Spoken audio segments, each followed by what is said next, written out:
कौन कहता है कि एक म्यान में दो तलवारें नहीं समा सकती। आदमी में समझ होनी चाहिए, राजेश ने दिल ही दिल में कहा। फिर उसने अनीता के सुंदर मुखड़े की ओर ताका। उसके बाद उसकी नजरें अपनी पत्नी शोभा के चेहरे पर पड़ी। शोभा अपनी प्लेट में धीरे धीरे उंगलियां चला रही थी। अनीता से राजेश की मुलाकात अपने एक मित्र के कार्यालय में हुई थी, जो उसे इंतजार करने को कहकर खुद कहीं चला गया था। 1-1.5 घंटे की बातचीत के बाद अनीता और राजेश में इतनी घनिष्ठता हो गई थी कि राजेश को अनीता के बगैर रहना कठिन महसूस होने लगा। कुछ दिनों तक सिनेमाघरों, पार्कों और होटलों और में मुलाकातों के बाद राजेश ने उसने अपने घर की लालसा को दबा पाया। शोभा को राजेश ने जब कहा कि वह अनीता को भी अपने घर में रहने दे, शोभा पर मानो बिजली गिर पड़ी। वह काफ़ी चीखी चिल्लाई, किंतु राजेश ने उसको समझाया कि जब वह अपने हर रिश्तेदार, मित्रों, जान पहचान वालों की खुशियों के लिए सब कुछ करने को तैयार है, तब यह कितनी अजीब बात है कि पति पत्नी, जिनका रिश्ता संसार में सबसे बड़ा और गहरा होता है, एक दूसरे की खुशियों का ख्याल न रखे। राजेश ने शोभा से कहा कि अनीता पर और घर पर उसे पूरा अधिकार होगा। उसको अपना हर इच्छा को पूरा करने का अधिकार होगा। उसको अपनी हर इच्छा को पूरा करने का अधिकार होगा। बस वह अनीता को उसके साथ इस घर में रहने पर आपत्ति न उठाए। पड़ोसियों को वह यही बताएगी अनीता उसकी मामी या चाची की लड़की है और वह यहाँ पर नौकरी करने आई है, तब उन लोगों के साथ ही रहेगी। आखिर जब शोभा ने देखा कि राजेश को समझाने बुझाने का अब कोई फ़ायदा नहीं, तो 1 हफ्ते में खींचता के बाद उसने राजेश को मना। राजेश के पांव धरती पर न टिकते थे। वह उसी दिन जाकर अनीता को अपने घर ले आया। पड़ोसियों से कहा कि वह शोभा की बहन। रिश्तेदारों ने आपत्ति उठाई तो राजेश ने कहकर तुरंत मुंह बंद कर दिया कि वह मियाँ बीबी राजी तो क्या करेगा काजी। शोभा ने अनीता को खुले दिल से स्वागत किया, उसके रहने की व्यवस्था कर दी, कमरे दे दिए। अनीता को नहाने धोने के लिए शोभा स्नान घर में खुद गई, अपने हाथों से तौलिया, साबुन, तेल वहाँ पहुँचाया। बाथरूम स्लीपर खुद अनीता के पांव के पास रख दिए। राजेश मानो खुशियों में हिंडोले में झूल रहा था। नहाने के बाद नाश्ते की मेज पर बड़े आग्रह के साथ शोभा ने अनीता को खिलाया पिलाया। शोभा से ऐसे बर्ताव आशा राजेश कभी नहीं थी। राजेश के मन की मुस्कुरा कर अपने सुंदर जीवन की कल्पना में डूबता रहा। ऑटो रिक्शा की बड़बड़ाहट से उसकी कल्पना में सहसा विघ्न पड़ा।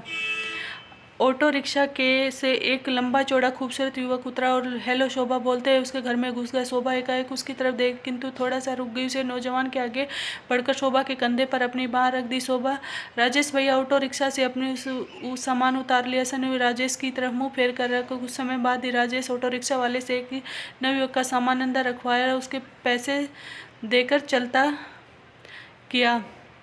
शोभा और युवक सोफा के आसपास बैठे थे, बातों में मग्न थे। जिंदगी भर की सारी बातें आज ही खत्म कर देंगे। आपकी तारीफ, राजेश ने शोभा से पूछा। शोभा थोड़ा सा मुस्कुराई और शर्म से सिकुड़ती हुई बोली। उसने एक बार उस युवक के सुंदर मुखड़े की ओर ताका। सुधीर है, तुम्हें शायद याद हो, तुम्हारे बहुत जोर देने पर मैंने स्वीकार किया था कि शादी से पहले मैं भी किसी से प्यार करती थी। मेरी अधूरी प्रेम कहानी का हीरो यही है। राजेश को झटका सा लगा, उसकी आंखें फैल गई। तब मैंने अनीता को साथ रखने की बात सुनी और तुमने मेरा पूरा हक और खुशियां मुझे देने का वचन दिया, तब मैंने सुधीर को अपने साथ रखने का फैसला किया। शोभा ने अपनी आंखों को नचाते हुए कहा, अपने मिलने जुलने वालों से हम यही कहेंगे और सुधीर आपके मामा जी और फूफा जी या चाचा जी का बेटा है और यह नौकरी के सिलसिले में यहाँ आया है, हमारे साथ ही रहेगा। और शोभा डार्लिंग, पहले तो मुझे यकीन ही नहीं हुआ, किंतु जब तुमने बताया कि एक दूसरे की खुशियों के लिए झूठे रस्मों रिवाज तोड़ रहे हैं, तब उस महान आदमी के दर्शन करने के लिए यहाँ आने का निश्चय कर लिया। सुधीर बोला, अब तुम इनसे खुद पूछ लो। शोभा ने सुधीर की तरफ देखा और फिर वह अपने पति की तरफ घुमाई। क्यों जी, है ना यही बात? आप मेरी खुशियों के आगे दीवार तो नहीं बनेंगे? प्यार की जिस प्यास से मैं आज तड़पती रहती हूँ, आप मुझे उसे बुझाने पे पूरा सहयोग देंगे? हाँ। राजेश आगे कुछ न कह सका। तुम थके हारे आए हो, आओ नहा लो, धो लो, थकावट दूर हो। स्नान घर में सुधीर ने पूछा, जाए ये स्नान घर बताइए? शोभा ने कहा, हाँ, यह तौलिया और साबुन वहाँ रख दीजिए। राजेश ने तौलिया और साबुन हाथ में लिया और स्नान घर की ओर मुड़ा। सुधीर उसके पीछे पीछे चला गया। अरे, यहाँ बाथरूम स्लीपर भी साथ ले जाइए। शोभा ने सुधीर का ब्रीफकेस खोलकर उस बाथरूम के स्लीपर निकाले। सुधीर बाथरूम से स्लीपर लेकर पलटा। अरे नहीं, आप चलिए, ये लेकर आते हैं। शोभा ने बाथरूम स्लीपर राजेश की तरफ बढ़ा दिया। राजेश के कंधे उचकाए और फिर बाथरूम स्लीपर पकड़कर आगे बढ़ गया। स्नान घर से पानी गिरने की आवाज़ आ रही थी और सुधीर मग्न होकर गुनगुना रहा था, यह क्या मजाक है? राजेश ने शोभा से कमरे में लौटते हुए कहा। कैसा मजाक? क्या आपको सुधीर का यहाँ आना अच्छा नहीं लगा? शोभा ने पूछा। नहीं, यह बात नहीं है। अच्छा नहीं लगा? शोभा ने पूछता कि सुधीर बाथरूम में स्लीपर मुझसे उठवाया क्या शोभा देता है? मैं आपकी खुशी के लिए इतना बहन, आप मेरी खुशी के लिए माथे पर बल न डालिए, कहीं ऐसा ना हो सुधीर के दिल को चोट पहुँचे। बहुत भावुक है, शोभा ने कहा। राजेश मन ही मन घाव खाए कंधे हिला रहा है। अब ऐसा करिए, दोपहर के खाने के बाद हुई सब्जी वगैरह ले आइए, आप डब्बों में बंद सब्जी ले आइए। राजेश ने अनीता की तरफ देखा। अनीता बहन आराम करना चाहती है, आराम करे, आपके साथ जाना चाहती है। लो बाजार घूम आई, मैं रसोई की तैयारी करती हूँ। नहीं अनीता नहीं रहेगी। राजेश ने जल्दी से क्या आप मेरे सुधीर के साथ अकेले छोड़ते हुए डरते हैं? शोभा ने तीखी नज़रों से राजेश की तरफ देखा। नहीं, मैं ऐसी तंग दिल नहीं हूँ, मैं इसीलिए कह रही हूँ कि यह काम तुम्हारी मदद करेगी, राजेश ने जल्दी से कहा और फिर थैला उठाकर बाहर निकल गया। उसने उसे मजबूर तो नहीं किया था। सुधीर को बुलाने से पहले वह उससे पूछ तो लेती, सलाह तो कर लेती, तो नौकर की तरह थैला थमा दे उसे बाजार की ओर ठेल दिया। या ठीक है शोभा, उसने घर में पूरा हक देने का वादा जरूर किया था, मगर उसने एक दूसरे की बेइज्जती करने का तो अधिकार नहीं दिया था। कुछ सजा सुधीर और शोभा को मिलनी चाहिए। वो दोनों फूड पॉइजन से बीमार हो जाएंगे तो कैसा रहे? राजेश के दिमाग में एकदम विचार उभरा। हाँ ठीक रहेगा। उसके कदम एक डिपार्टमेंट स्टोर की ओर बढ़े। यहाँ पे एक डब्बाबंद सब्जी फूड पॉइजन होने का खतरा है। उसने सेल्समैन से सीधे सवाल किया। क्या मजाक करते हो साहब, हमारे यहाँ तो बिल्कुल ताज़ा स्टॉक है। सेल्समैन ने दांत निकालते हुए कहा। एक आधा डब्बा भी नहीं। क्या आप स्वास्थ्य विभाग से आए हैं? सेल्समैन से सतर्क हो कर पूछा। नहीं, मैं नहीं, डरो नहीं, यहाँ बताओ कोई एक ऐसा डब्बा है? जी हम पहले इमरजेंसी भी अच्छा हो तो माल बेचते हैं। सेल्समैन ने कहा। अच्छा, कोई ऐसी दुकान का पता दो जहाँ डिब्बाबंद सब्जी मिल जाए। आपकी बेइज्जती के साथ भी भावनाओं से पागल हो। राजेश ने 500 रुपये का नोट सेल्समैन की तरफ सरकाया। क्रांति बाबू, जरा पुलिस का फ़ोन लगाया, यह पागल आदमी किसी की हत्या करना चाहता है।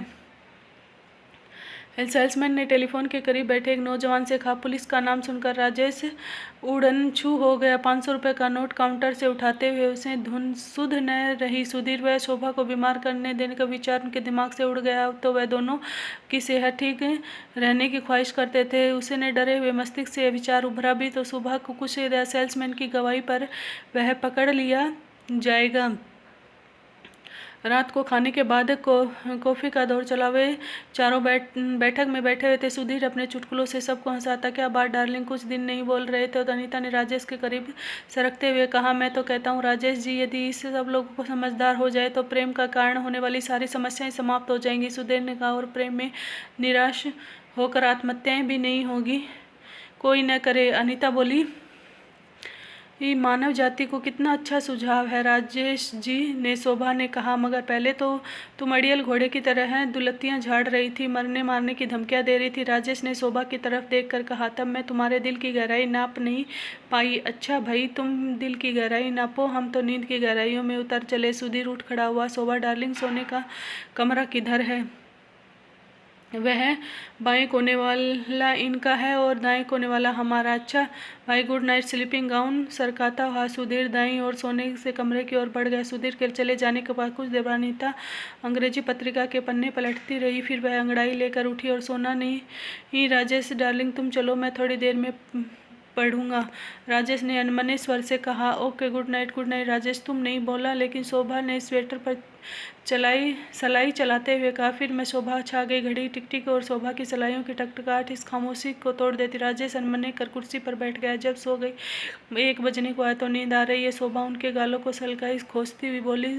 शोभा ने स्वेटर और उनके गालों को काटने पर टिकाकर एक अंगड़ाई ली, राजेश की तरफ देखा और फिर पलट गई। कोने वाले सोने के कमरे में। रुक जाओ शोभा। राजेश तड़प कर शोभा और कमरे के दरवाजे के बीच बाहें फैलाकर खड़ा हो गया। बेशर्मी की भी हद होती है। बेशर्मी? कैसी बेशर्मी? राजेश डार्लिंग, तुमने तो मुझे जो हक दिया था मैं उसी का इस्तेमाल कर रही हूँ। हट जाओ। मेरी वर्षा से मुरझाई हुई खुशियों के बीच दीवार न बनो। मुझे खुशियों का रास्ता दिखाकर राह में कांटे ना बिछाओ। अपने पति के सामने ऐसा कदम उठाते हैं तुझे शर्म नहीं लगता? शर्म नहीं आती? डर शर्म आपसे क्यों? यह तो बराबर का सौदा है। रात काफ़ी हो चुकी है, सो जाइए। आपका कमरा उधर है। शोभा ने एक कोने इशारा किया। छोड़िए मेरा रास्ता। बेशरम, मैं अपने सपने में भी नहीं सोचा था कि तुम इतनी गिर सकती हो। तुम्हारी इस हरकत से एक पति के दिल पर क्या गुजर सकती है? तुमने सोचा नहीं? राजेश की आंखें क्रोध से जल उठी। मर्द जब दूसरी पत्नी ब्याह कर लाता है तब क्या पहली पत्नी के दिल में उठने वाली चीखी शहनाइयों को शोर को सुनता है? रात भर कोठे पर ऐश की समाए जलने वाली पति कभी अपनी पत्नी के दिल पर अंधेरों में झांक सकते हैं? हर जवान लड़की लार टपकाने वाला पति कभी नहीं सोचता कि उसकी पत्नी के गालों पर आंसू के निशान क्यों बने रहते हैं? आपने अब अनीता को लाने की तजवीज़ पेश की। तब मैं रोई चिल्लाई, मैं सुधीर के पास जा रही हूँ। तो क्यों चीख उठे? मैं उसका सिर तोड़ दूंगी। राजेश कमरे की तरफ बढ़ा। अरे रुको तो। शोभा ने उसकी बाहें पकड़ ली। मैं कुछ सुनना नहीं चाहता, इसे इसी वक्त चलता कर दो। मैं अनीता वह भी जाएगी। मेरा फैसला गलत था। मैं अंधे जज्बात की धारा में बह गया था। राजेश ने हथियार उठाए। धंधे की जज्बात नहीं, वासना से तुम्हें अंधा कर दिया। राजेश भैया। सुधीर पूरे कपड़े पहनकर अंतरिक्ष के दरवाजे पर खड़ा। राजेश कभी सोने के कमरे की तरफ और कभी अंतरिक्ष के दरवाजे की सुधीर की ओर देखकर। जी हाँ, आपका ख्याल ठीक है। मैं सोने के कमरे में स्लीपिंग सूट पहनकर गया था, किंतु दूसरे दरवाजे से बाहर निकल गया था। सुधीर ने कहा। आप फिर कोई शोर करना हो तो याद कीजिए, है मेरा कार्ड है। नीरज निर्देशित था, स्टेज आर्टिस्ट। राजेश कार्ड की पहली पंक्ति अटक गया। आगे हमारे ड्रामा क्लब का पता भी नहीं नोट कर लीजिए। नीरज मुस्कुरा दिया। राजेश मुंह फाड़ कभी कार्ड को तो कभी उस युवक को देख रहा जो सुधीर से नीरज बन गया था। यह नीरज है, हमारे शहर के माने हुए कलाकार और भैया के जिगरी दोस्त। जब मैंने भैया को अपनी अनीता के साथ रहने की जिद के लिए बताया तो उन्होंने नीरज की सहायता से सारा नाटक रचवाया। शोभा ने सारी बात समझाते हुए कहा। और राजेश ने एक लंबी सांस ली और धम से सोफा पर बैठ गया।